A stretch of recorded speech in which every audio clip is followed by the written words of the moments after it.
Bom, vamos lá, né? Então, na última aula a gente falou bastante sobre a derivada de Lie, deu alguns exemplos, mas acho que foi um pouco confuso. Então eu vou passar os pontos que são mais importantes. A derivada de Lie é a ferramenta mais importante que vocês vão ver nessa parte do curso, né? Ela, digamos, é uma generalização da derivada parcial e ela permite você começar a fazer análise numa variedade, né? Ou seja, você começa a calcular derivadas, ver como as coisas evoluem numa variedade.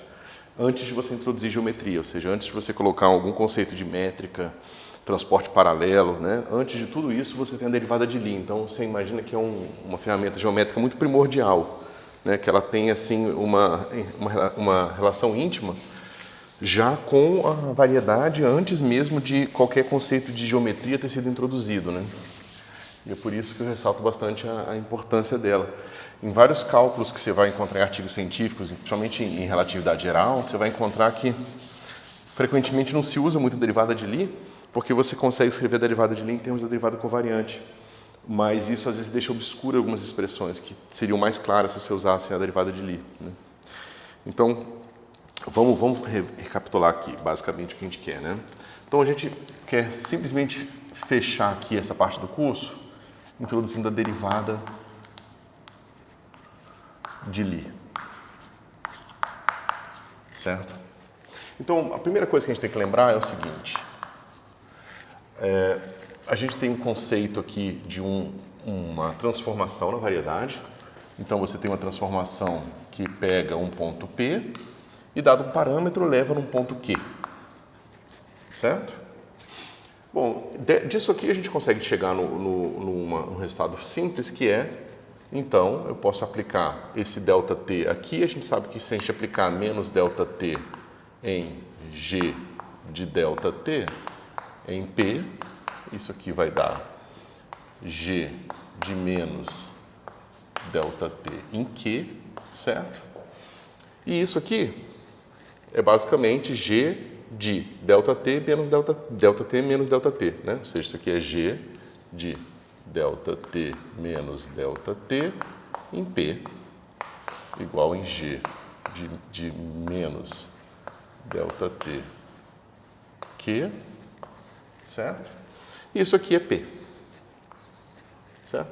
Então é só aquela questão que a gente já tinha visto antes, que essas transformações formam um grupo e, como tal, a inversa do elemento do grupo é o mesmo tipo de transformação, só que com um parâmetro negativo, certo? Então, porque como os parâmetros se somam, se eu tenho o parâmetro negativo, eu vou ter zero aqui, e se eu tenho zero na transformação, por definição, a gente fez lá atrás que G de zero e P é igual a P. Ou seja, uma transformação que não tira P do lugar, ok?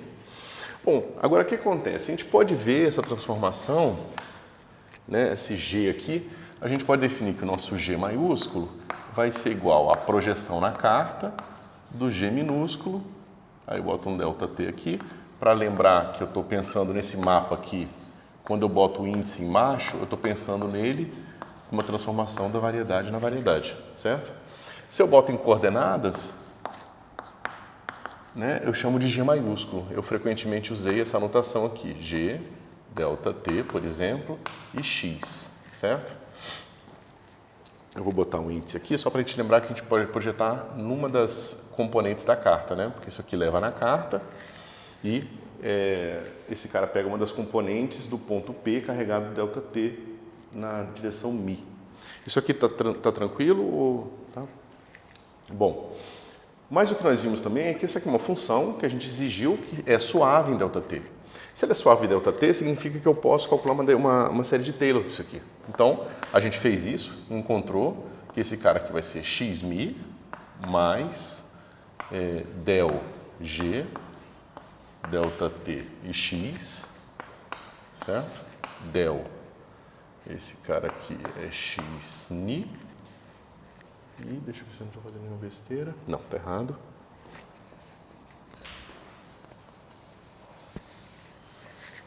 Esse cara aqui vai ser DDT disso aqui.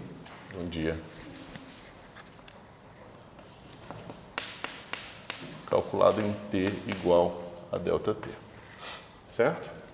E aqui eu tenho um Mi, ok? Porque eu estou calculando série de Taylor em T, né? Por isso que ficou assim, é simplesmente uma expansão dessa função aqui. Bom, mas nós vimos também que esse cara aqui, isso a gente viu bastante na aula passada, falta um ΔT. Esse cara aqui, ele está associado a um campo vetorial, né? Então a gente fez aquele trabalho todo de mostrar que a transformação ao longo da curva é igual à transformação imediata em torno do ponto, né? E que esse cara aqui está associado a um campo vetorial que a gente vai chamar de xmi, de Vmi de x, tá certo? Então, se quiser fazer um desenho, você pode imaginar que você tem um campo vetorial, tá certo? E você está encontrando essas curvas G, ou seja, você pode pegar essas curvas G, fixar um ponto inicial e variar o T, aí você vai ter uma curva que vai digamos, ao longo dessas tangentes aqui, definindo as tangentes. Ou você pode pensar ao contrário, você pode pensar que se você tem as tangentes e agora você está encontrando as curvas que passam seguindo aquelas tangentes. Isso aqui é a mesma filosofia de quando você define aqueles fluxos de campo elétrico e campo magnético, que vocês viram em eletro, tá? Então o campo elétrico e o campo magnético definem esses vetorizinhos e você encontra agora as curvas, né? Claro que você vai ter campo vetorial em todos os pontos do espaço e você vai ter essas curvas aqui acompanhando os campos, tá certo? Algumas restrições aqui é que esses caras não podem se cruzar se você quiser um diffeomorfismo mesmo, certo? Mas é claro que isso pode ser verdade numa pequena região pequena porção da sua variedade e não é verdade em todos os lugares, né? Então seria um diffeomorfismo local. Mas esse tipo de nuance a gente não vai se importar não, certo? Então veja, pessoal, só para lembrar, isso aqui é uma coisa que vocês já estão acostumados, né? Eu imagino que vocês podem lembrar que você tem uma transformação de coordenadas assim, ΔT, x, e esse cara vai ficar xmi mais Vmi de x, ΔT, certo? Isso aqui está tranquilo, pessoal? Então, você tem esse campo vetorial. A diferença que talvez que vocês não estejam acostumados é o fato dessa velocidade aqui dependendo da posição, né? Mas isso aqui não é de fato uma velocidade, né? É simplesmente uma transformação.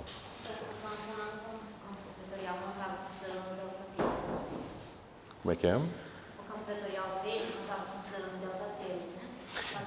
Pois é, esse ΔT aqui, para você lembrar por que ele fica assim, é aquela questão de que você tem esse cara aqui é a derivada ddt, veja, é uma coisa que a gente viu na aula passada. Imagina que eu tenho meu x é esse ponto aqui, certo? Quando eu vou variando o t, eu vou andando aqui na direção das tangentes, certo? Então, minha curva foi subindo aqui. Beleza, aí eu cheguei nesse ponto aqui, que é o ponto onde t é igual a ΔT, certo? E esse cara aqui me dá essa tangente a esse ponto, ok? Mas nós vimos também que isso aqui é igual a dt de gmi calculado em t. Só que agora x, você vai botar g de t e x calculado em t igual a zero.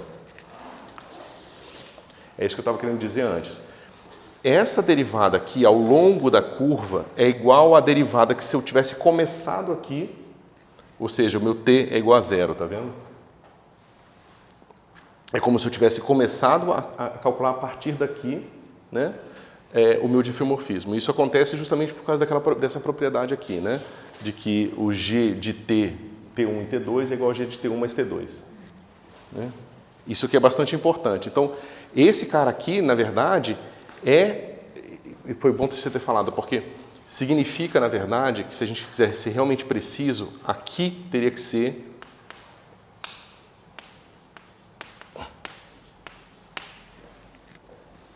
tá certo? Porque tá vendo o que eu estou falando? Em vez de eu calcular no t, eu calculo no t igual a ΔT, eu calculo no t igual a zero, mas o ponto eu movi para cá. Tá certo? Uma coisa é eu pegar o ponto, arrastar até aqui e calcular a derivada. Outra coisa é eu calcular a derivada direto no ponto. Eu mostrei no ano passado que essas duas coisas são iguais. Por que eu não escrevi esse argumento aqui? Porque em primeira ordem, se eu expandir em ΔT, o termo que vai diferir esse cara do que eu tinha escrito antes é um termo de segunda ordem. Porque ia ser no termo de expansão de Taylor daqui, E o termo de expansão de T ia ser proporcional a ΔT, só que eu já tenho um ΔT na frente. Então, quando você estiver fazendo as coisas em primeira ordem, você não precisa se preocupar com aquilo, certo? Mas em segunda ordem a coisa complica bastante. Por isso que essa série em altas ordens era bastante complicada. Certo?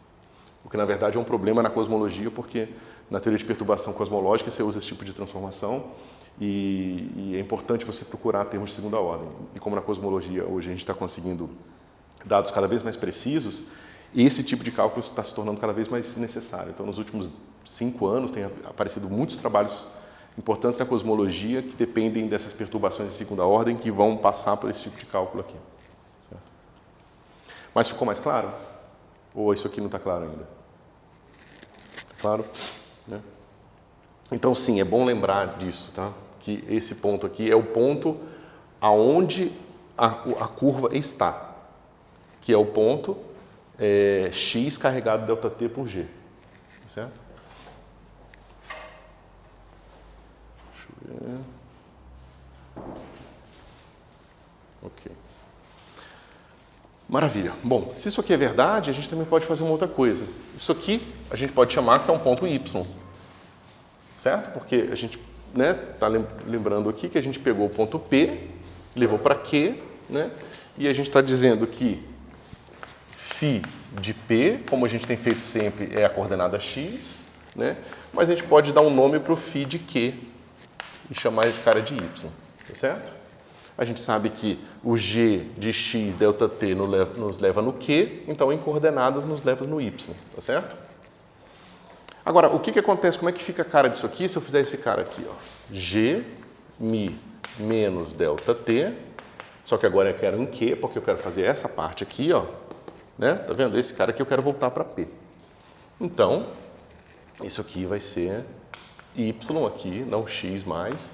Aqui vai ficar y mi menos, porque é delta menos ΔT, v mi de y, tá certo? Espera um pouquinho. Tá, isso. De y e aqui ΔT. Tá certo? E aqui é del y. Só isso aqui mesmo. Certo? Então, esse cara aqui, né? Imagina uma outra forma de você ver isso aqui é o seguinte. Imagina que você tem um campo vetorial, né? Então você tem vetorizinhos assim, seguindo as suas trajetórias, né? E assim por diante. E aí você pega um ponto qualquer aqui. Como é um campo vetorial, qualquer ponto se você escolher na sua variedade, vai ter um vetorzinho em cima dele, tá certo? Aí você vai dizer que o vetor nesse ponto, né, o ponto x nesse ponto carregado pelo esse campo é esse cara aqui. Então qualquer outro lugar que você encontrar vai ter um campo, você vai falar que esse ponto é o x, esse ponto é o y. Então todos os caras que você encontrar, você pode andar daqui para cá, mas em primeira ordem, você também pode voltar daqui para cá. Certo? Basicamente, eu estou dizendo que esse tipo de transformação você pode localmente fazer a inversa dela e andar daqui para cá ou de cá para cá. Mesmo se você quiser lembrar, é aquela mesma ideia do campo elétrico e magnético, vocês viram em eletro. Né? Você pensa num campo elétrico, você pensa um monte de vetores no espaço, você pensa nas curvas que acompanham aquilo lá e aquilo dá aquela noção de fluxo do campo. Tá certo? E aqui é a mesma coisa. Ok? Então você pode ir e você pode voltar. Ok? Bom.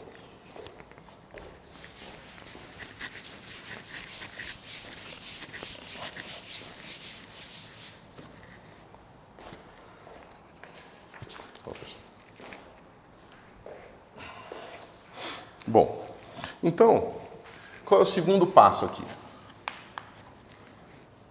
A gente tem que lembrar que G de menos ΔT pode ser pensado uma transformação de M em M, ok?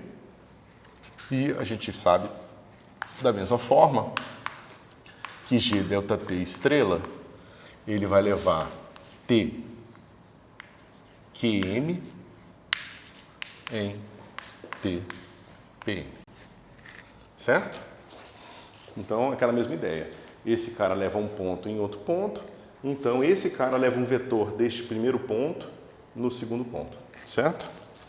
Bom, e a gente sabe como é que isso aqui funciona. A gente sabe que G de menos ΔT estrela num campo U, atuando numa função H, vai ser igual a U de H bola G menos ΔT. Tá certo? Ou seja, essa minha função aqui está definida no ponto Q, né? E eu estou empurrando ela para o ponto P. Como é que eu empurro para o ponto P? Essa função agora está definida no ponto P, né? Porque esse cara aqui está trazendo de P de volta para Q. Então é assim que faz. Se vocês ficarem confusos em relação a isso, usa M e usa N aqui, porque aí vocês distinguindo as variedades, às vezes fica mais fácil de lembrar como é que esse negócio funciona, tá certo? Porque você tem que lembrar que um é uma função da variedade M, outro vai ser uma função da variedade N, e aí você vê claramente onde que as coisas entram aqui. Esse tipo de conceito está razoavelmente tranquilo, pessoal? Tá? Pode ser um pouco confuso, mas eu acho que não é nada demais. Então, o que acontece aqui se eu for calcular na prática, se eu fizer as coordenadas desse negócio aqui? Menos ΔT. Né?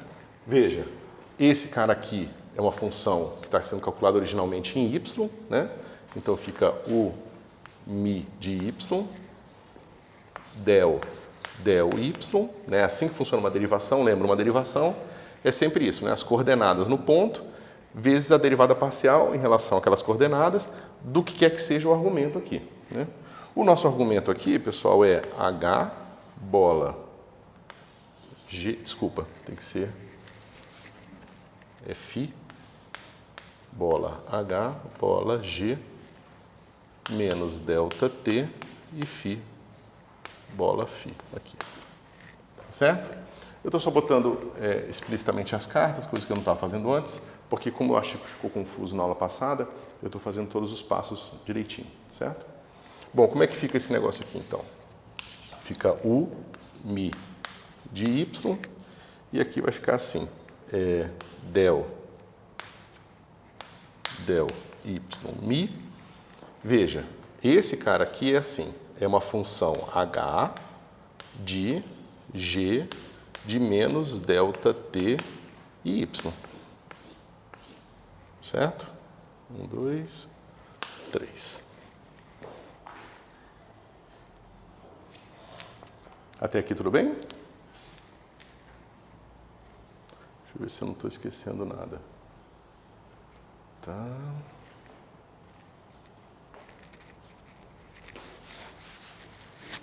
O que eu acho que eu estou esquecendo? Um detalhe.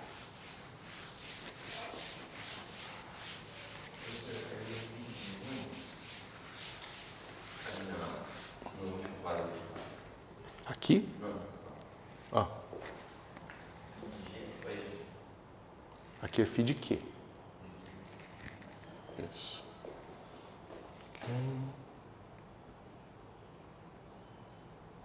Tá certo, é isso mesmo, porque isso aqui, a função h é uma função, né? Lembra, h é uma função da variedade nos reais e h maiúsculo é definido como o meu h bola φ menos 1, né? Ou seja, uma função aqui de x de y, tanto faz, tanto que x e y estejam na mesma variedade, no mesmo aberta variedade, tá certo? Então, isso aqui é a derivada de uma função escalar, né? Isso aqui é uma derivada de uma função escalar. Bom, agora a gente, lembrando disso aqui, a gente pode calcular esse treco aqui e vai ficar assim.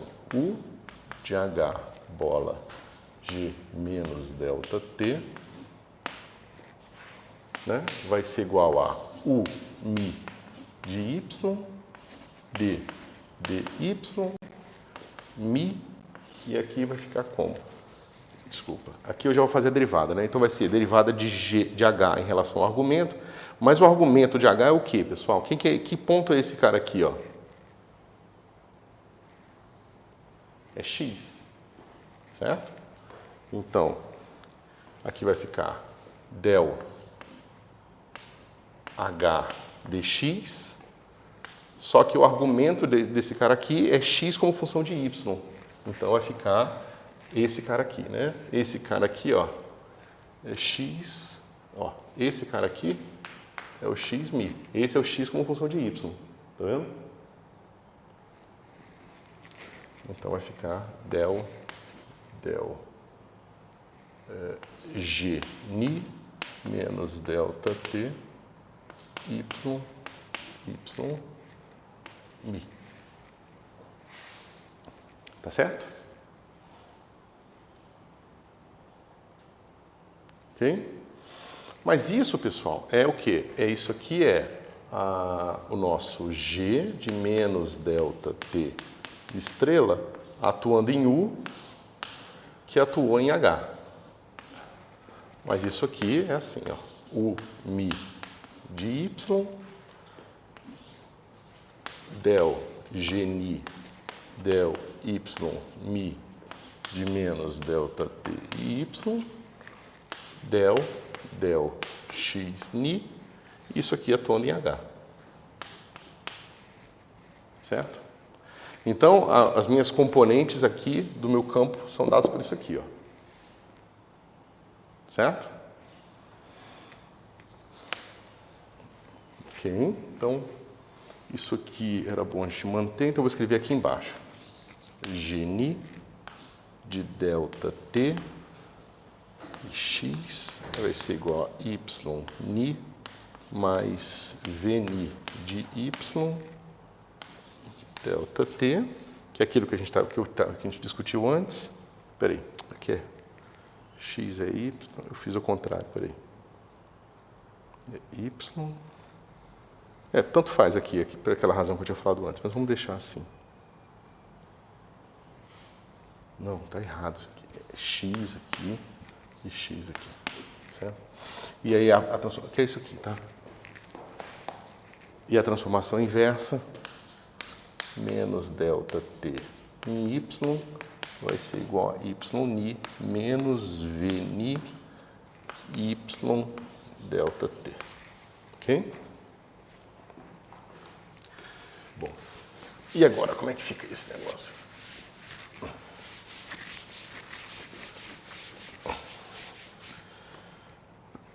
Vamos abrir esse negócio aqui, né? Como é que a gente abre esse cara?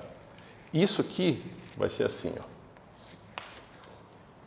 U de y, só que y é x mais v delta t, certo? O y é igual a esse cara aqui, que é x de v mais delta t, v vezes delta t. Aqui eu tenho essa derivada aqui, vai ser como, pessoal? Qual a derivada desse cara aqui em relação a y? Isso aqui vai dar um delta de Kronecker, isso aqui vai dar a derivada do campo, tá certo? Notem que eu estou tentando calcular a derivada de u, e o que acabou de aparecer aqui é uma derivada de v, tá certo? Que é o campo a partir do qual eu estou arrastando o meu campo u. O campo u está sendo arrastado por v, certo? Ok, então eu faço esse negócio aqui, aí vai ficar assim. Delta ni, mi, e agora a derivada, né? Eu estou calculando a derivada de g, a derivada desse cara aqui. Então, menos del v ni del, aqui é y, mi, e acho que eu não esqueci nada, delta t. Certo? Isso aqui tudo é componente do del x mi. Ok? Deixa eu ver se eu não perdi nada. Não, tá errado. Tem uma coisa errada aqui. É ni, né? Isso, é ni. Mas eu posso expandir esse cara aqui, toda essa brincadeira em primeira ordem. Como é que fica a expansão disso aqui, pessoal? Quando eu fizer em primeira ordem delta t. Delta t, isso.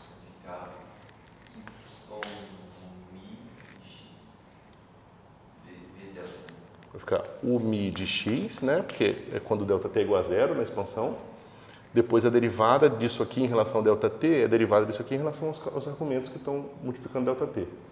Então vai ficar mais v ni de x del x ni v. certo? Aqui, peraí. Tem uma coisa errada aqui.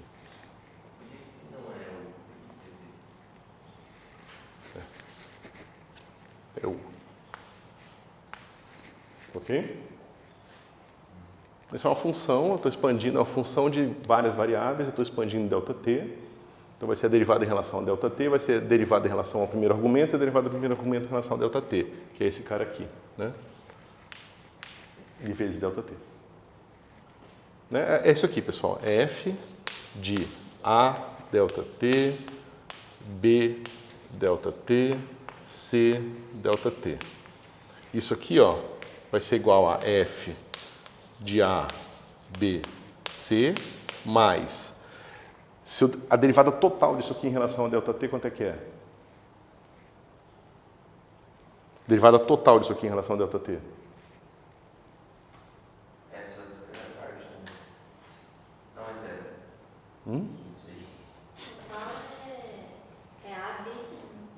Se eu fizer a derivada total disso aqui em relação a ΔT, vai ser a derivada ΔF, ΔA, vezes d ΔT de A ΔT. Mais ΔF, ΔB, d ΔT. Bom, eu poderia fazer com outra notação para não ficar com d ΔT, mas tanto faz. Né? B ΔT e assim por diante. E é claro que isso aqui é derivada em relação ao argumento vezes o ΔT, porque é a expansão de Taylor, né? Então tem que ter o ΔT aqui e assim por diante. Então vai ficar derivada em relação ao argumento, o argumento aqui e o ΔT. Tá certo?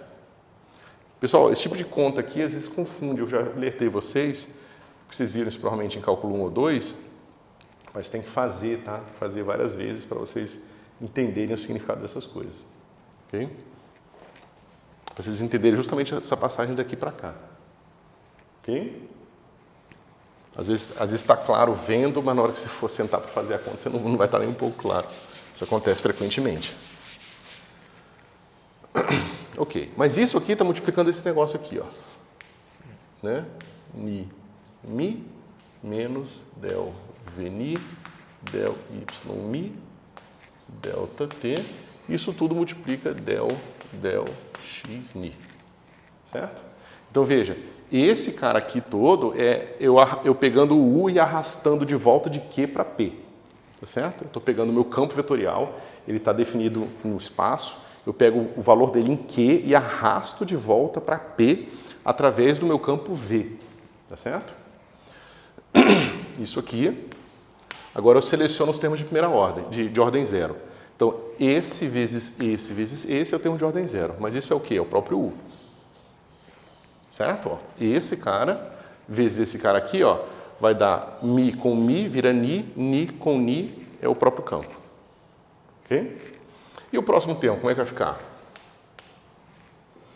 Eu tenho esse cara aqui com esse cara aqui e o ΔT. Como já tem esse ΔT aqui, o produto quando eu fizer esse cara com esse cara aqui é ΔT quadrado.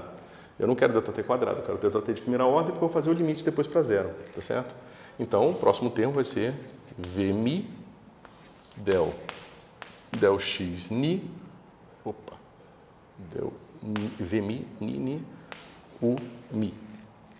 Vou botar um parênteses aqui porque eu vou pegar o termo de primeira ordem. Então, esse foi esse vezes esse. Só que eu ainda tenho esse vezes esse para ser de primeira ordem, que vai ficar assim, menos U Mi del... Tem uma coisa errada aqui, peraí. Tem, tá vendo? Eu já tinha esse Ni aqui, ó, contraindo com esse cara aqui. Então, na hora que eu botei esse Ni aqui, ficou repetido, tá? Então, para não dar bagunça, eu vou botar alfa aqui. Ok? Na hora que eu expandi esse cara aqui, eu usei um índice que já estava aparecendo aqui. Aí isso ia confundir a conta toda, tá? Então a gente vai simplesmente botar alfa aqui e botar alfa aqui. Não vai ser importante, mas por enquanto vai. Ok. Então agora eu tenho o Mi com esse cara aqui, ó. Então vai ficar o Mi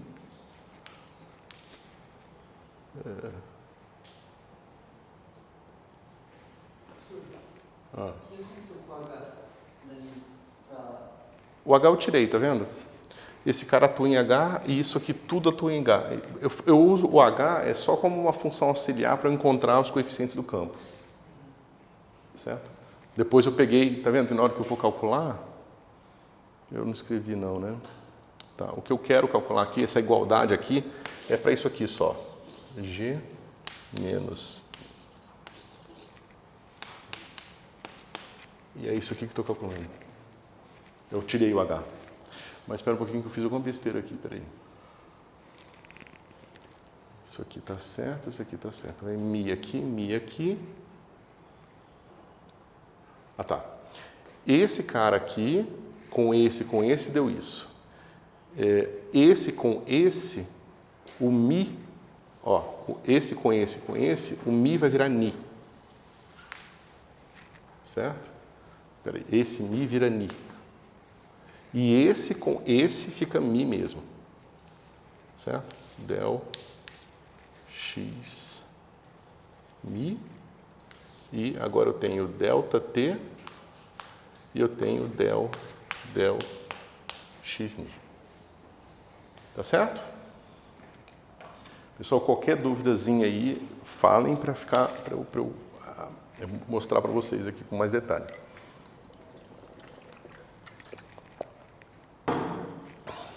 Vocês podem ter ficado confusos, é que aqui está y e aqui eu passei para x. Aqui era y, eu passei para x, porque a diferença de x e y é da ordem ΔT. Como a diferença é da ordem ΔT e eu já tenho um ΔT aqui, eu posso trocar de x para y numa boa, porque o termo que eu estou desprezando é um termo de segunda ordem. Tá certo? Mas o que é isso aqui, pessoal?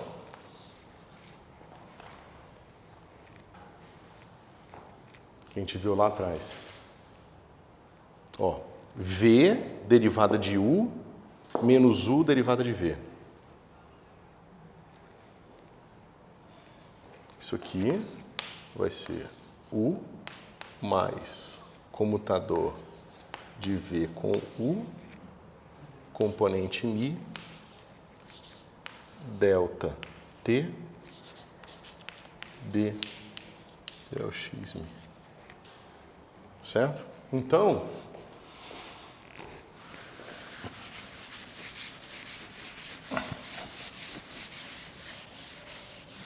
a gente define, né? A gente tinha definido lá atrás, mas eu vou escrever de novo a definição. Derivada de Lie na direção do campo V do campo U vai ser igual ao quê? Vai ser G menos delta T estrela U menos U dividido por delta T. E aqui eu esqueci de botar limite delta T vai para zero.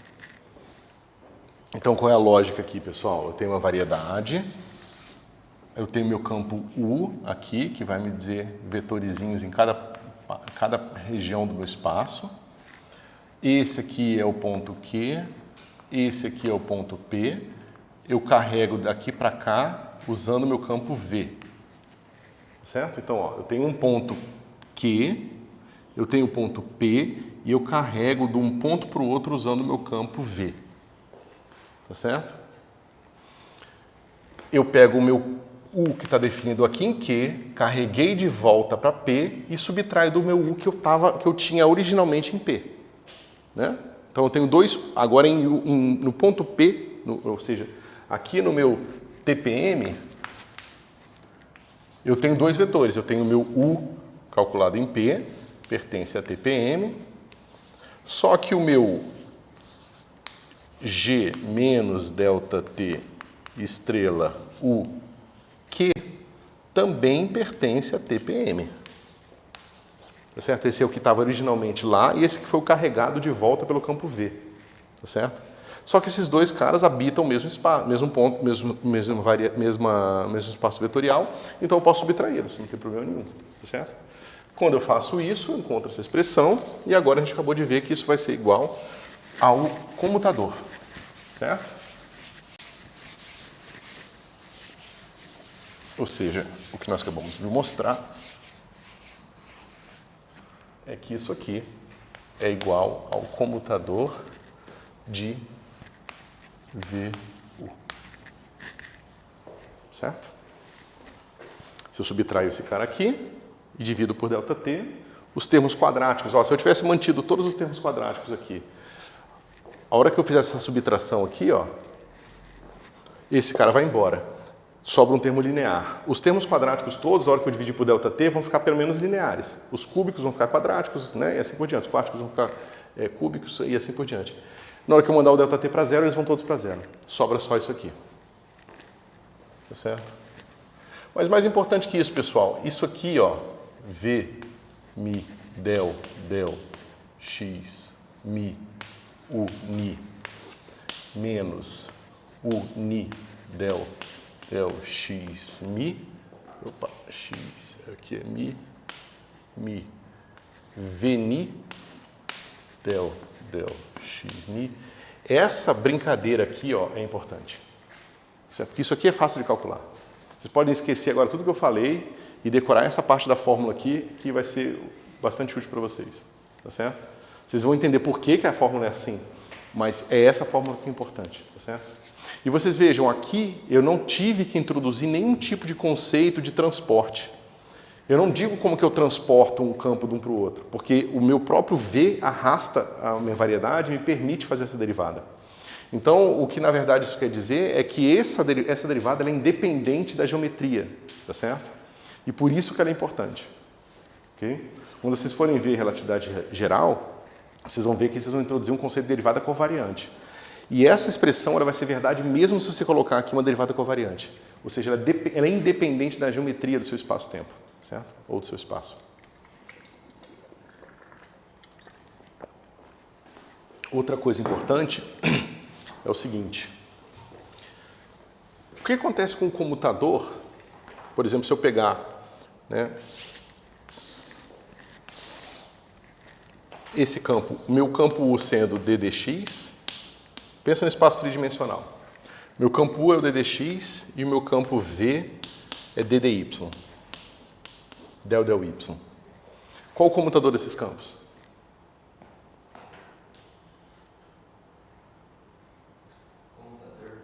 Isso. Só para ficar mais evidente para vocês. U é igual a U mi de x del. Vamos botar x1 e x2 aqui para a gente manter a notação, tá? Então, é isso aqui, né? Basicamente, eu estou dizendo que U1 é igual a 1 e U é mi diferente de 1 é igual a zero. Tá certo? Esse é um campo vetorial. É um campo muito simples, é constante, igual a 1 nessa direção 1, e ele é zero em todas as outras direções. Certo?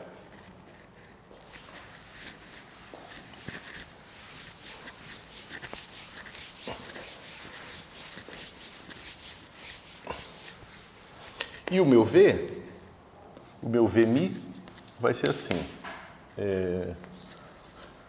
V2 igual a 1 e V mi diferente de 2 igual a zero. Certo? Agora a gente aplica essa fórmula. Quanto é que é comutador de V e U?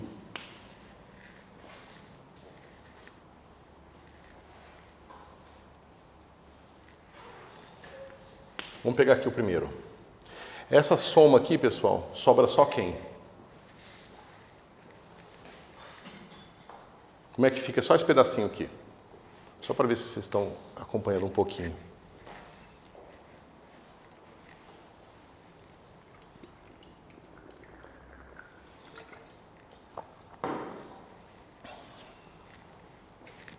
Pode falar, não tem problema se falar errado, não.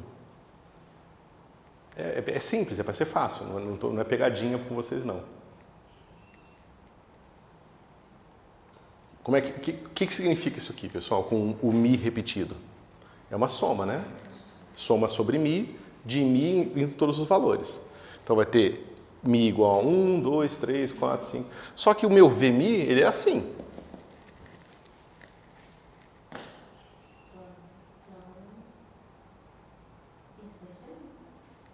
Vai ser 1 quando o meu mi for igual a 2 e o resto vai ser 0. Então vai ficar assim, né? D, del.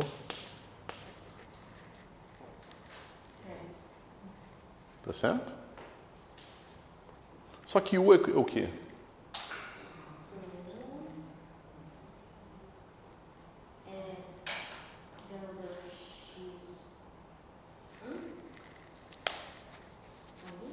É esse U aqui, ó. Ou ele é 1, ou ele é 0. Então é 0. Então isso aqui é 0. E aqui, se você fazer a continha, é a mesma coisa. Qualquer coisa assim, 0.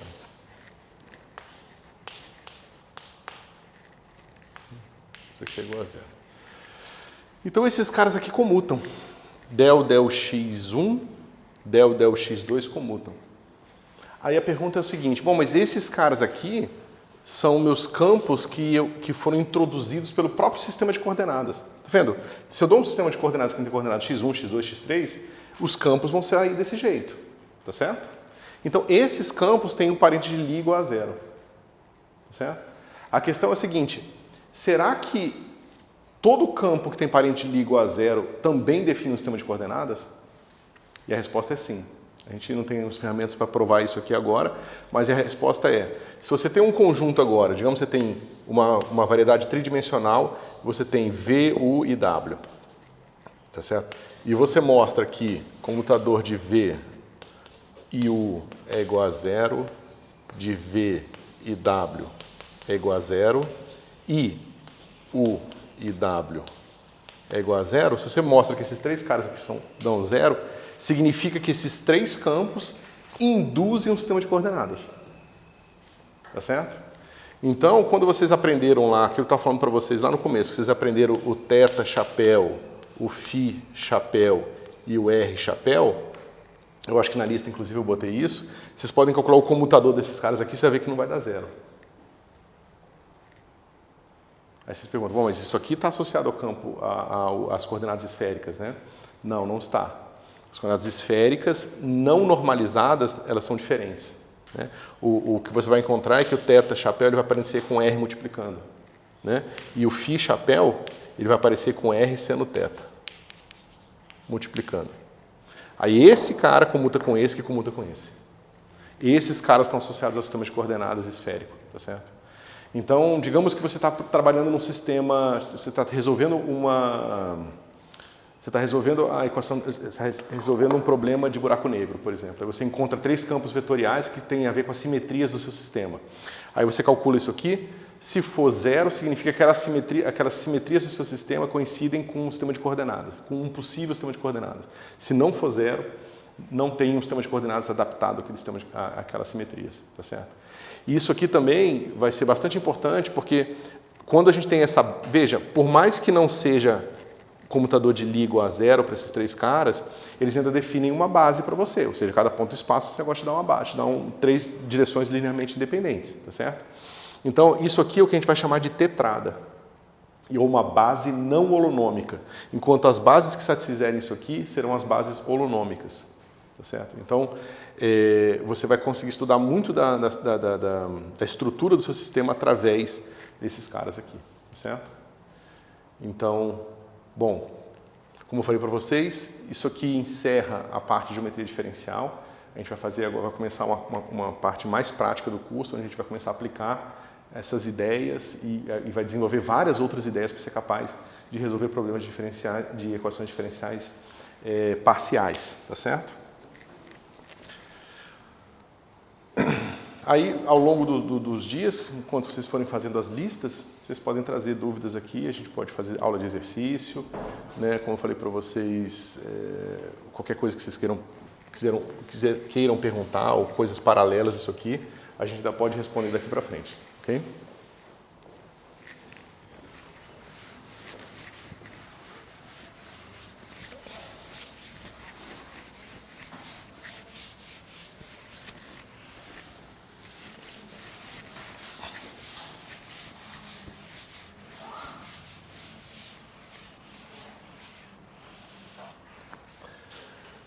Ok.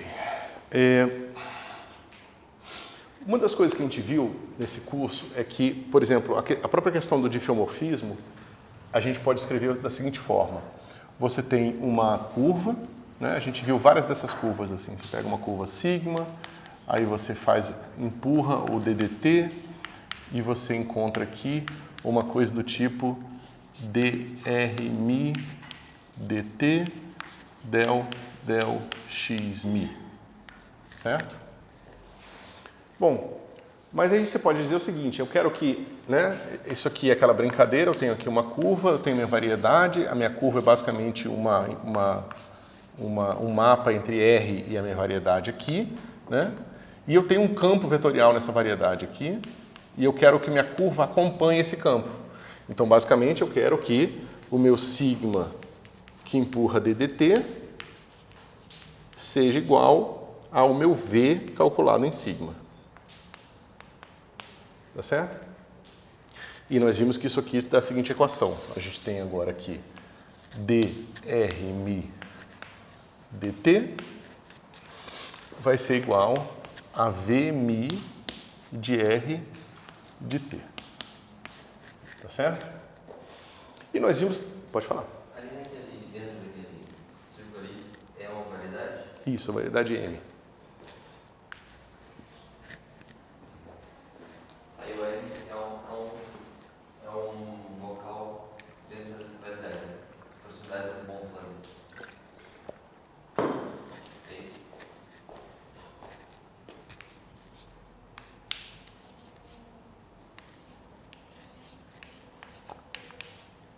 São as coordenadas na carta φ da curva sigma. Então, essa curva aqui está na variedade. A variedade pode descer para o seu Rn pela carta φ. Então, você pega os pontos da variedade, mapeia para cá, e eu estava chamando lá desde o começo esse cara aqui de R. É claro que depois você pode projetar nas coordenadas, né? Você tem aquele projetor que projeta esse cara aqui nas coordenadas. Ok?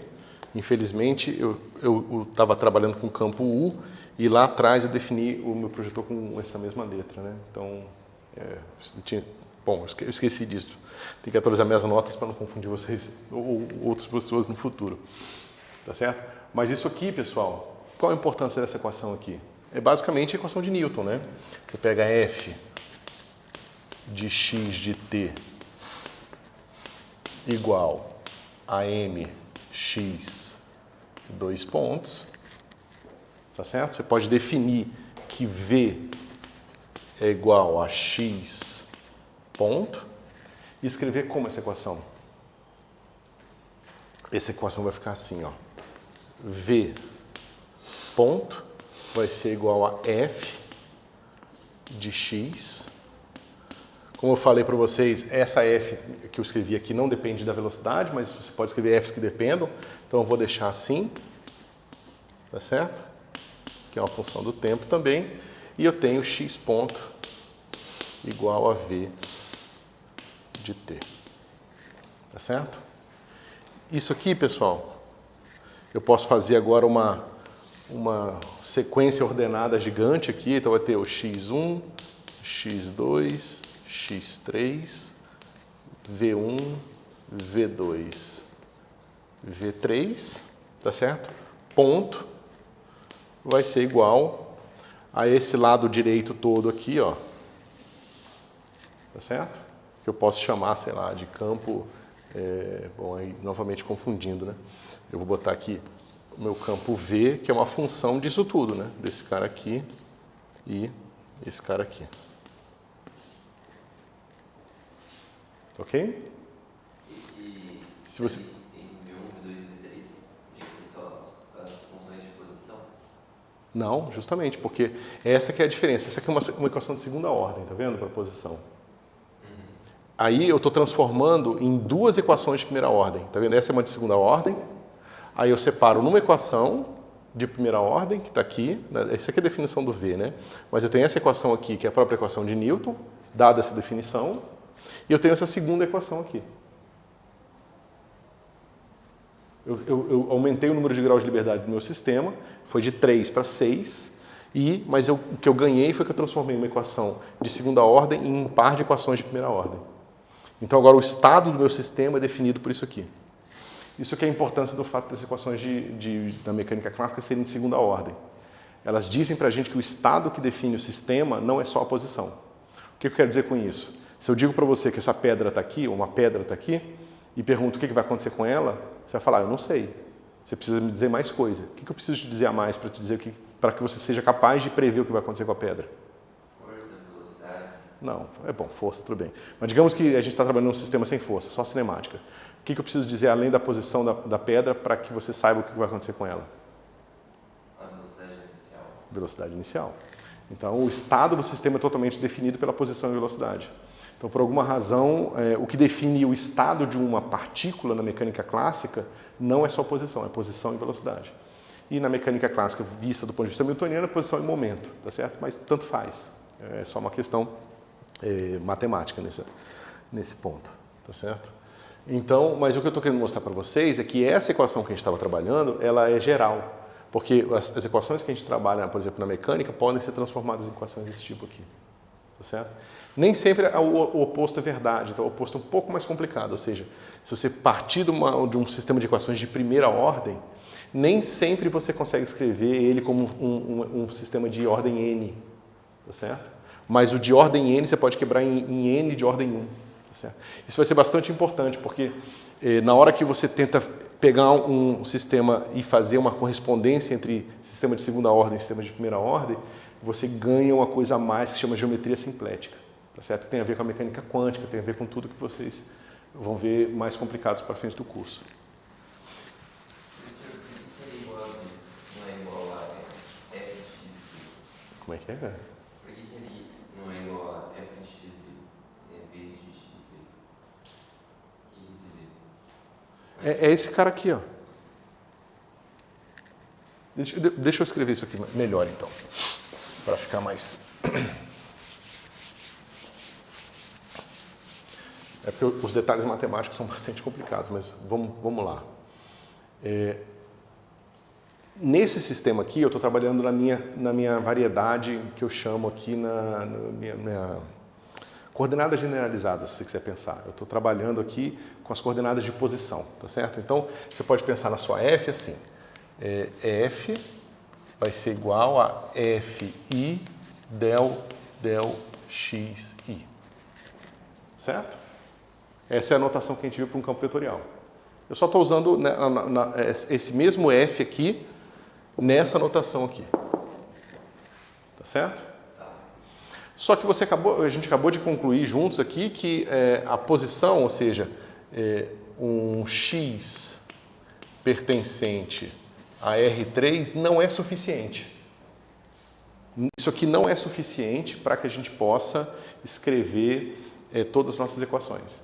As nossas equações, desculpa, para a gente não possa definir o estado inicial do sistema, certo? A gente definiu isso, né? Está tranquilo ou não? Quer voltar lá de novo? Eu estou meio confuso, mas vai seguindo, depois eu pesquiso. Não, o que eu quero dizer é o seguinte, para você definir o estado do seu sistema, você precisa de um par de vetores. Você precisa do x e precisa do v. Sim. Certo? Só que isso aqui pertence ao quê? Ao R6. É um espaço de 6 dimensões. No sentido mais simples. A gente tende, às vezes, a complicar as coisas. Isso aqui, com essa expressão, eu estou dizendo que eu preciso de 6 números, uma sequência ordenada de 6 números. E eu dou um significado para essa ordem. Eu falo que os 3 primeiros são as posições e o segundo bloco de 3 números são as velocidades. É só isso. Ou seja, o cara vai escrever lá 0, 0, 1, 0, 1, 0. Como é que eu leio isso aqui? A partícula está aqui, ó. Eu pego o x, y, z, então ela está na posição 1 aqui, 0 aqui, né? No x e no y, e no x3 eu botei 1, isso. No x3 eu botei 1, então minha partícula está bem aqui em cima do meu eixo z, tá certo? E ela está com uma velocidade nessa direção aqui, ó, na direção y. Ela está com a velocidade para cá. Pronto, você leu o seu sexto ordenado aqui. Ok? É só isso. Só que agora você vê que as minhas equações de movimento, elas habitam esse espaço aqui. Tá certo? Por que elas habitam esse espaço? Porque eu preciso das três coordenadas e três velocidades para me dar a condição inicial. Tá certo?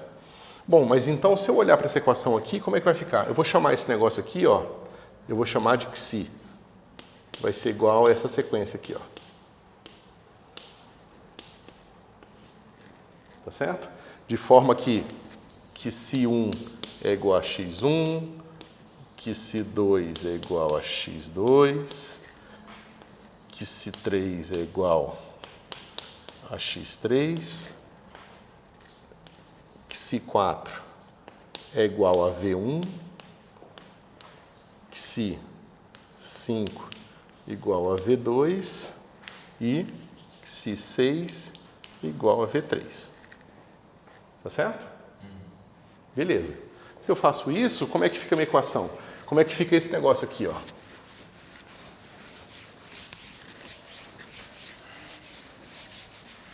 Eu tenho assim, vai ficar assim, ó.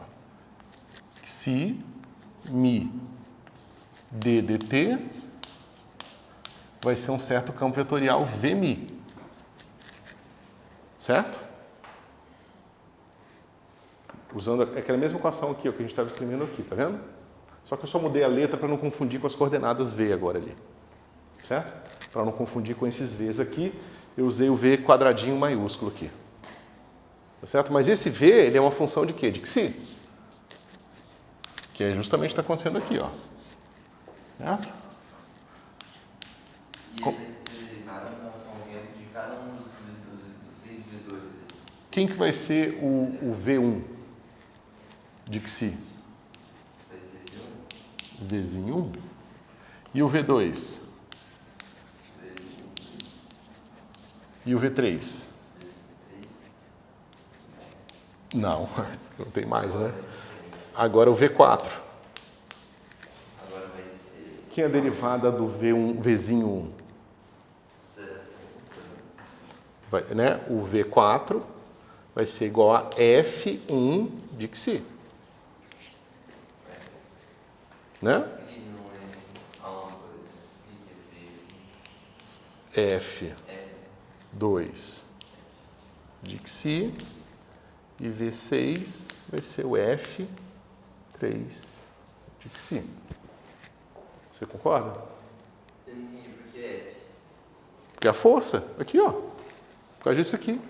Se eu falo que V ponto é igual a V, então se eu falo que X ponto, eu falei errado, se eu falo que X ponto é igual a V, então V ponto é igual a X dois pontos. Isso, agora. Só que X dois pontos é F. Mas e o M? Ah, tudo bem, divide por M. Eu esqueci aqui, ó, pronto. Certo? Então ele tem que ser F1C dividido por M. Isso. Tá bom, entendi. Faz sentido. Tá certo? Então você vê que eu peguei meu sistema de segunda ordem, eu desmontei ele em mais dimensões e remontei ele numa equação mais simples assim, ó. E é nesse espaço 6-dimensional que vocês vão estudar toda a física. Toda a física que vocês vão ver daqui para frente mora nesse espaço aqui. A física não vive no espaço das posições. O espaço das posições é uma ilusão.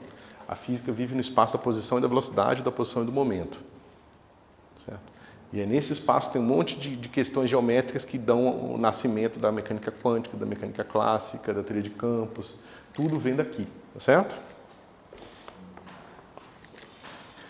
Bom, mas então a gente precisa entender como é que esse sistema se comporta. Será que dá para resolver esses sistemas sempre? Não dá? Como é que a gente pode, digamos, pensar sobre eles, né?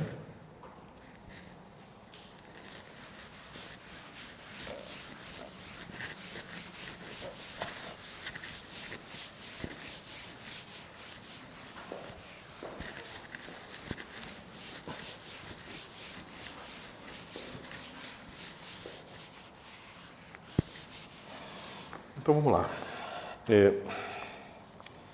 Vamos pensar na seguinte situação. A gente quer começar agora a estudar equações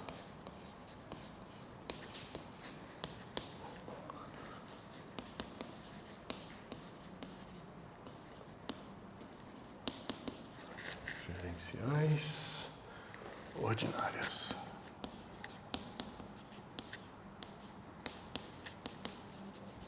Deixa eu ver se tem mais giz.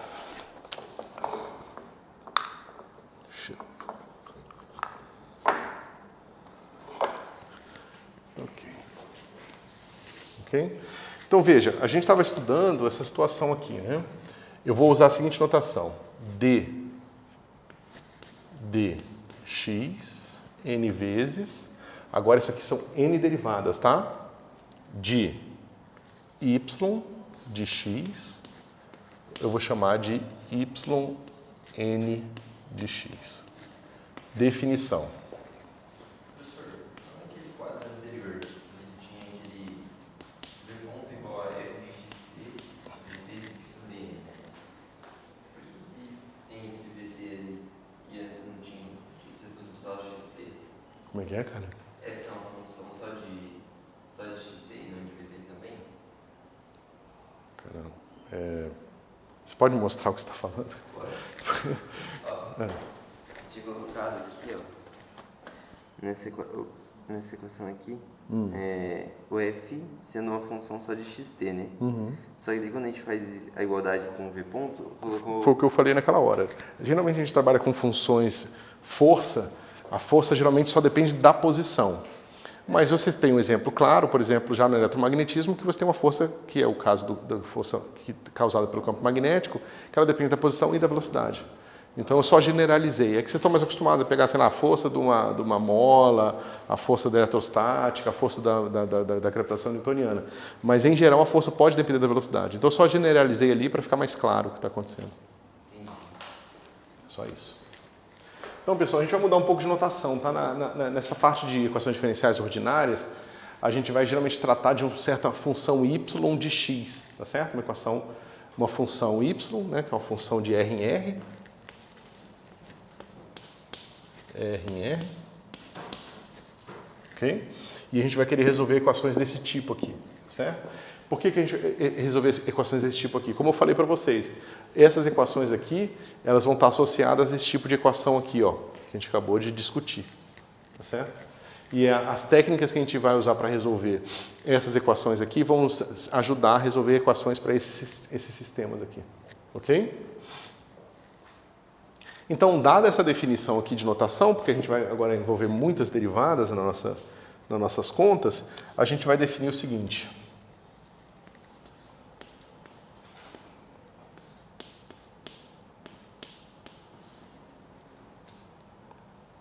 Deixa eu só ver isso. Menos 1.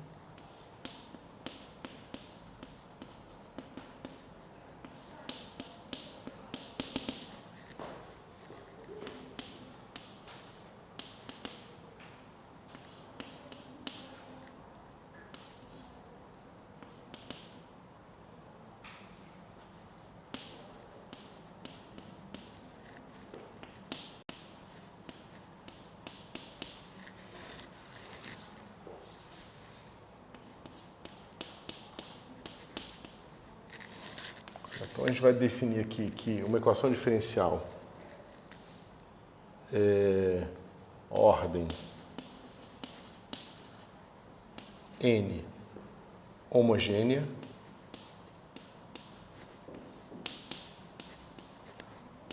é dada por uma expressão assim. Tá certo? Então a gente está trabalhando com equações diferenciais ordinárias. As equações diferenciais ordinárias de ordem n homogêneas vão ser escritas nesse formato aqui, certo? Vocês vão reparar o seguinte, né? Onde P, L são funções de R em R, certo? Vocês vejam, eu quero resolver uma equação diferencial para y, aí eu tenho aqui a derivada em relação à ordem n de y calculada em x, mais p de x, que é uma certa função, isso não é derivada, não é nada, é só um rótulo da função, vezes a derivada n-1, assim por diante, até a gente chegar à derivada primeira, y', tá certo? Para poucas ordens, a gente vai definir aqui também, ó, y' vai ser igual a y1, tá certo? Y, duas linhas, igual a y2, e assim por diante, tá certo? Isso aqui é só uma definição também. Às vezes vai ser mais conveniente botar linha, às vezes vai ser mais conveniente botar o parênteses com o número, tá certo? Mas a gente vai designar as derivadas de y em relação a x dessa forma aqui também. Tá? E nós estamos interessados primeiro nesse tipo de equação aqui, porque os problemas que a gente quer resolver nesse curso vão ser os problemas homogêneos, tá certo? Por mais que depois a gente vai ver algumas generalizações disso. Além disso, a gente também vai pensar, podemos escrever.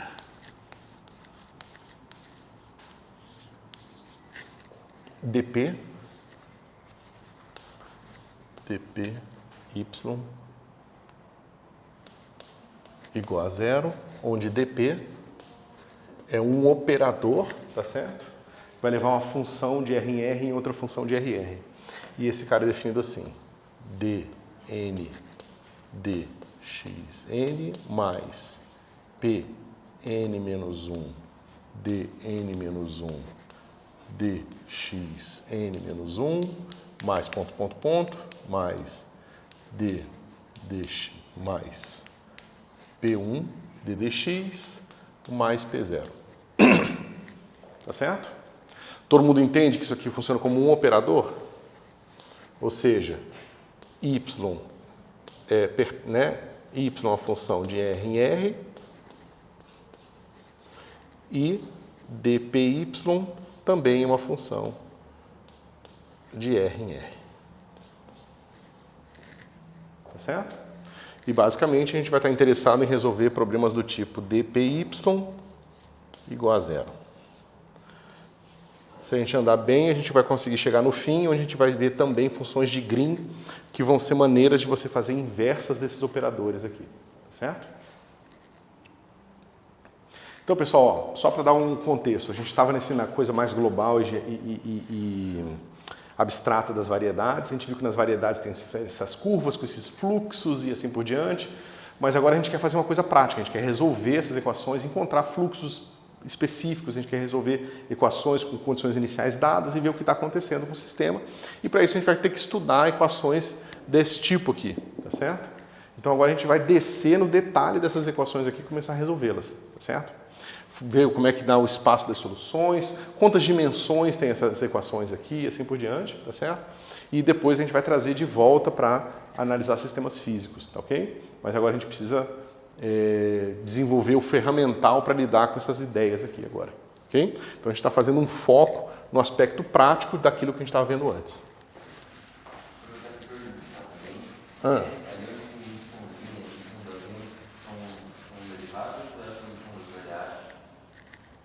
Não tem dimensão mais aqui, é tudo RR, tá? Aqui como eu defini aqui embaixo, y' é a derivada primeira, y2' derivada segunda.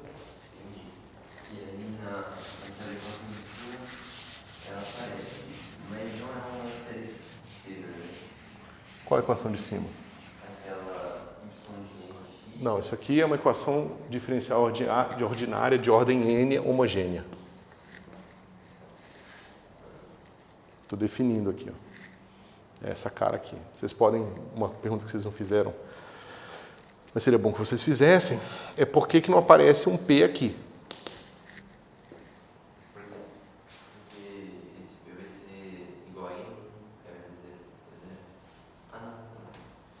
Porque, veja, eu coloquei uma função livre na frente de cada um dos y aqui, exceto no primeiro.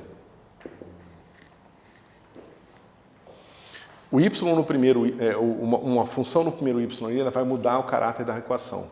Porque imagina que essa função, por exemplo, pode ser zero num certo intervalo. Se ela é zero num certo intervalo, significa que sua equação é pelo menos de ordem mais baixa naquele intervalo. Então, esse tipo de equação mais complicada, em que ela muda de ordem, a gente não vai tratar. Existem outros casos em que ela não é zero num intervalo, mas ela é zero num ponto.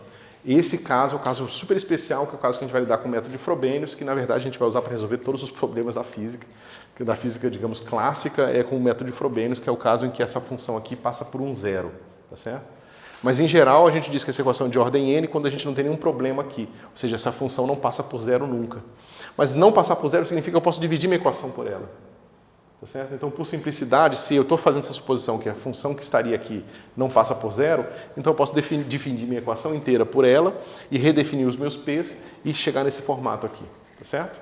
Então, por isso que a gente começa a tratar esse formato mais simples aqui e depois a gente dá um passo atrás e introduz uma função aqui que pode passar por zero em um ponto. Que a gente vai fazer a classificação dos pontos, vão ser os pontos singulares ordinários, assim por diante, e a gente vai ver as técnicas para se resolver problemas desse tipo aqui. Certo? Por enquanto a gente faz a brincadeira fácil aqui, ok? Bom. Até aqui tudo bem, pessoal?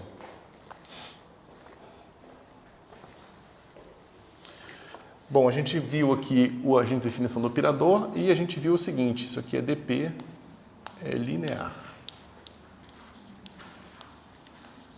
Ou seja, é fácil vocês se convencerem que dp de y1 mais y2 é igual a dp de y1 mais dp de y2.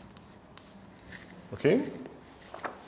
E você pode ver também que dp de uma constante alfa vezes y é igual a alfa dpy, onde alfa pertence aos reais.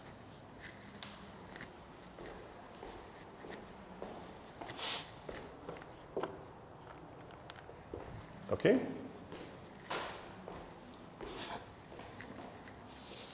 Então a gente vai ver que existe o fato do operador diferencial que está definindo nossa equação ser linear dá para a gente uma utilidade direta para o caráter vetorial do espaço das funções, tá certo? O que eu quero dizer com isso é que se y1 pertence ao meu C infinito R, e y2 pertence a C infinito R,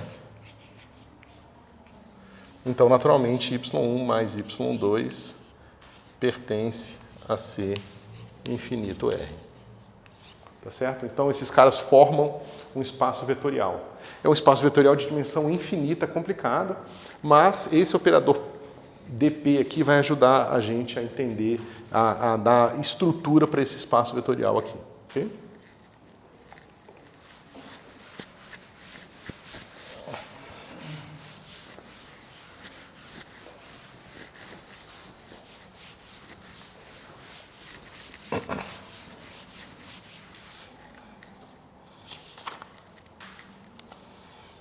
Por que eu estou falando isso? Porque se a gente tem que dp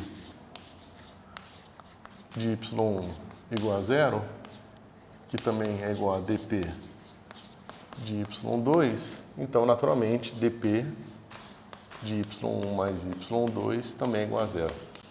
Então, não só o espaço das funções é um espaço linear, mas o espaço das soluções é um espaço linear também, certo? Ou seja, você pode imaginar qualquer função do C infinito, né? Ou seja, qualquer função diferenciável na reta. Só que você vai pegar um subconjunto dessas funções, que são aquelas que satisfazem isso aqui. Tá certo? Então você tem um espaço de todas as funções possíveis, inclusive as que não satisfazem isso aqui, e você tem um subespaço das que satisfazem. Só que o subespaço é um subespaço fechado, no sentido de que se você soma dois elementos do seu subespaço, você continua no seu subespaço. Tá certo? Então você tem um espaço C infinito, né? Você tem um espaço C infinito de R, tá certo? Tem o espaço das soluções de dp, tá certo? O que a gente está vendo é que o espaço das soluções de dp, né, que é o espaço das funções f pertencentes a C infinito, tal que dpf é igual a zero, tá certo? Esse aqui é esse espaço aqui. Então, esse espaço é um espaço linear, que é subespaço desse cara aqui. Ok?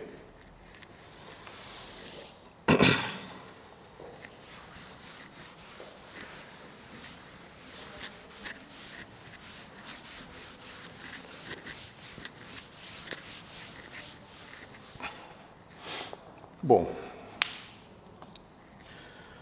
E aí, pessoal? O que eu posso fazer para tentar entender a dimensionalidade desse espaço aqui? Será que esse cara aqui também é um espaço de dimensão infinita? Porque veja, esse aqui é fácil de vocês pensarem que ele é uma... Eu não vou provar, mas é fácil pensar que esse espaço é um espaço de dimensão infinita. Se vocês já tiverem visto, por exemplo, série de Taylor, vocês sabem que quando você expande uma série de Taylor, você tem infinitos coeficientes ali. Se você expandir esse cara em série de, sei lá, série de Fourier, vocês vão ter infinitos coeficientes também. Então, uma função C infinito R, ela geralmente é uma função, esse espaço das funções, ele é geralmente um espaço de dimensão infinita, a não ser que você faça algumas brincadeiras aí nele, tá certo? E esse espaço aqui, será também que ele também tem dimensão infinita? Será que existem infinitas possíveis soluções para o nosso sistema? O número de soluções vai ser infinito, mas será que ele também vai precisar de uma base infinita para descrevê-lo? Ou a gente, às vezes, com um conjunto finito de soluções, a gente escreve uma solução qualquer? Porque isso vai ser bastante importante para a gente na física. Frequentemente, a gente acha que é importante encontrar uma solução para um sistema. Mas, em geral, o que a gente quer encontrar são as soluções gerais. Porque as soluções gerais vão permitir a gente fazer estatística. E na física, geralmente, a gente quer fazer estatística e não a gente quer fazer uma coisa determinística, tá certo? Mas a gente vai entender isso mais para frente. Então, como é que a gente pensa nisso, pessoal? Como é que a gente pensa nesse espaço aqui? Mas uma solução, nesse sentido que você está falando, é, por exemplo, determinar números de condições iniciais e deixar como variáveis é um conjunto de soluções. Desculpa, cara, você pode repetir? Quando você fala uma solução, é como se eu colocasse números no problema, por exemplo, de plano inclinado. Aí é uma solução. Agora, se eu faço uma equação geral para qualquer plano inclinado, é tipo infinitas soluções. É nesse sentido, sim, que você está dizendo?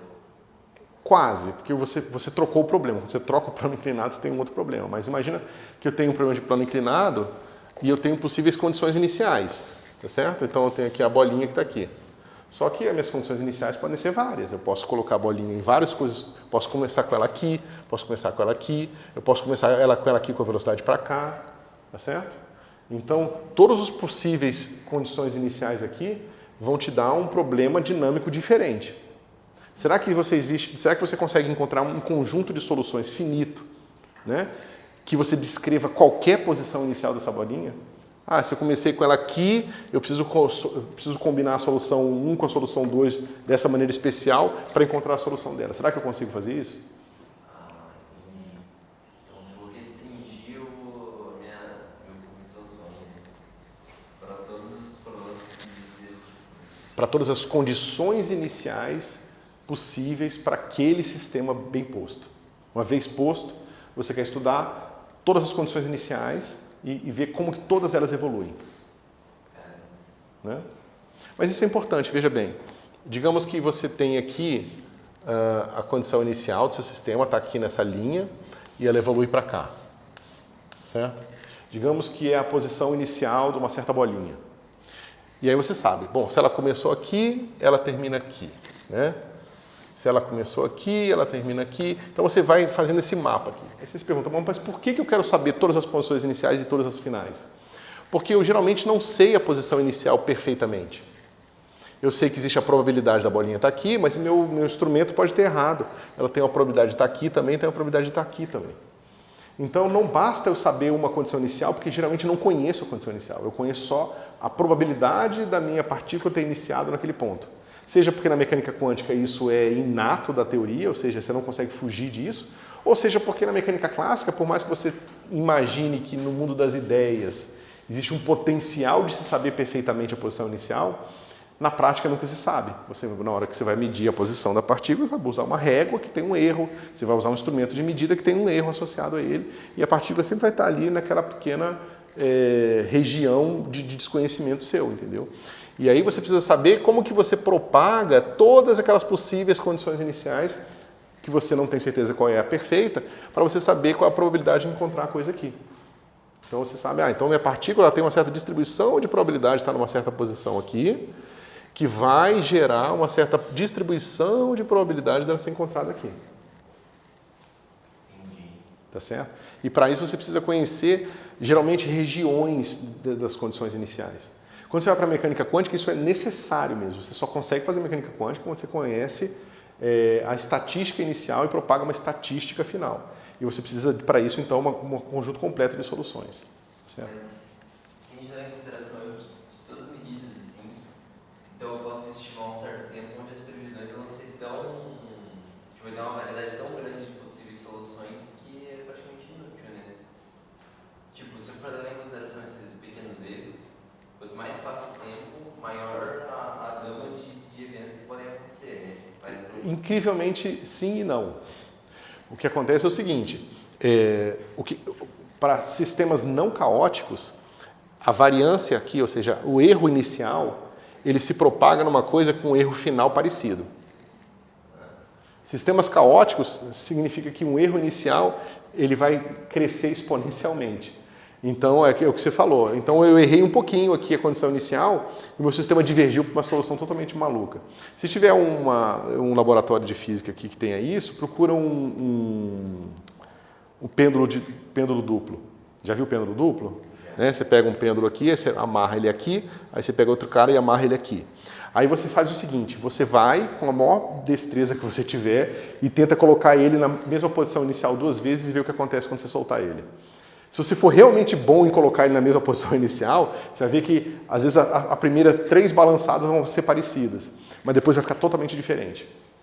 Por quê? Porque ele é um sistema caótico. Ele significa que pequenas diferenças, aquela diferença imperceptível para você na posição dos braços inicialmente, vai gerar uma diferença enorme num tempo finito. Tá certo? Agora, pega o pêndulo simples e solta ele da mesma posição aqui. E depois marca no relógio e vê como é que ele vai oscilar. Você vai ver que ele vai oscilar da mesma forma sempre. Vai ser muito parecido. Mesmo que você erre um pouquinho, às vezes você bota um braço um pouco mais baixo, um pouco mais alto, vai ver que o período, a oscilação vai ser sempre parecida. Significa que é um sistema não caótico.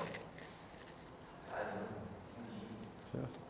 Então, é por isso que existem sistemas com pouca previsibilidade, que você consegue fazer pouca previsibilidade para o futuro dele. Aí você usa outras técnicas mais interessantes também, que você conta. Até nesses sistemas caóticos existem tipo, soluções meio que privilegiadas, soluções que são as mais que repetem. Exatamente, é isso que eu ia falar. Você pode estudar do ponto de vista de sistemas dinâmicos e você vai encontrar tipo atratores, sorvedores, vai encontrar uma série de coisas globais sobre esses sistemas. Então, por mais que você não consiga prever a trajetória específica, você sabe, por exemplo, que o pêndulo duplo, por mais complicado que seja, como ele tem um pouco de atrito ali, ele vai tender a um ponto fixo do sistema, que é ele ficar parado para baixo. Tá certo? Então, você estuda esse tipo de coisa nessas situações, né? E que te ajuda a ter alguma noção do que está acontecendo. Certo? Ok, mas a gente está trabalhando com sistemas lineares, e sistemas lineares são ótimos, eles não têm nada disso, eles são sempre simples, a propagação de um erro pequeno é um erro pequeno no fim sempre, não tem caótico aqui, não tem nada complicado, tá certo?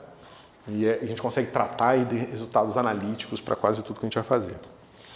Bom, então vamos lá. Vamos ver o que acontece aqui se eu pego uma solução qualquer e expando. Então eu pego aqui, y é uma solução, y pertence a S de dp, tá certo? Então, y de x, deixa eu ver só qual é a anotação que eu usei. X pode ser escrito assim, y de x0 mais y' de x0, x menos x0, mais y, 2 linhas de x0, x menos x0 ao quadrado sobre 2 fatorial, mais ponto, ponto, ponto, mais, aqui eu vou botar assim, y n x0, x menos x0 elevado a n sobre n fatorial, mais o resto disso tudo. Soma de L igual a n mais 1 até infinito, y L x menos x0 elevado a L sobre L fatorial. Todo mundo concorda que eu posso fazer isso aqui? Eu só fiz uma expansão em Taylor e na minha expansão eu fiz a seguinte brincadeira. Ao invés de eu expandir tudo com uma notação simples de somatório, eu expandi até a ordem n primeiro e o resto eu coloquei condensado aqui nesse somatório. Todo mundo concorda com a notação? Todo mundo entende o que está acontecendo? Não tem nada de especial aqui.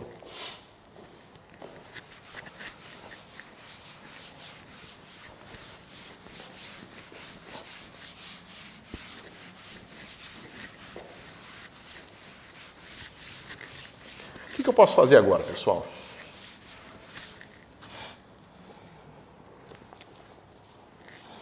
Ó, esse cara é uma solução. Significa que dp y é igual a zero. Ok? Mas isso significa também o seguinte. Espera um pouquinho. Esse cara aqui eu posso dizer que então que y derivada enésima num ponto x qualquer vai ser igual a d. Espera aí. Tem uma coisa errada aqui, espera aí.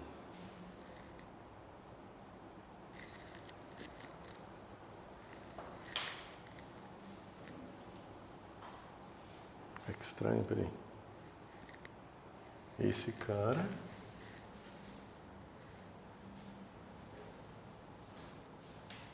então, esse cara aqui, ó, ele vai ser dp y, mas não é isso que eu queria fazer.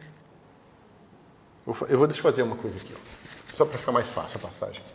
Então vai ficar assim, ó, dp y igual a zero, aí eu posso escrever assim, esse cara vai ser dp menos dn dxn de y mais yn. Vocês concordam?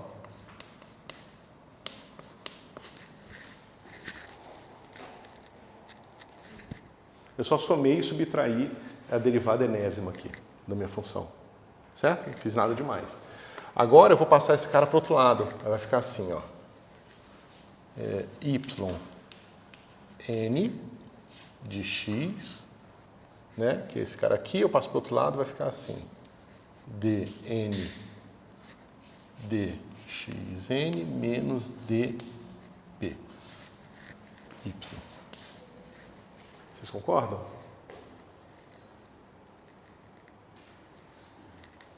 Né? Eu sei que é um pouco esquisito, mas me acompanha aqui. Só que esse cara aqui, pessoal, quem é ele? Esse cara vai ser assim, ó, menos pn menos 1 d dxn menos 1, menos 1, menos pn menos 2, dn menos 2, dxn menos 2, menos ponto, menos P0. Tá certo? Esse cara aqui é um operador diferencial que envolve todas as derivadas de ordem menor que n. Por definição, subtrair, eu ranquei fora n, né? E esse cara aqui a gente vai chamar de menos rpy. Tá certo? É o resto do operador.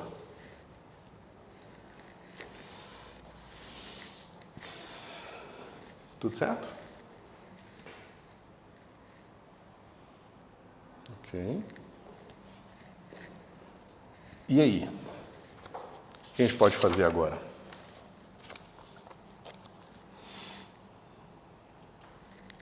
O que acontece quando eu derivo aqui esse cara mais uma vez?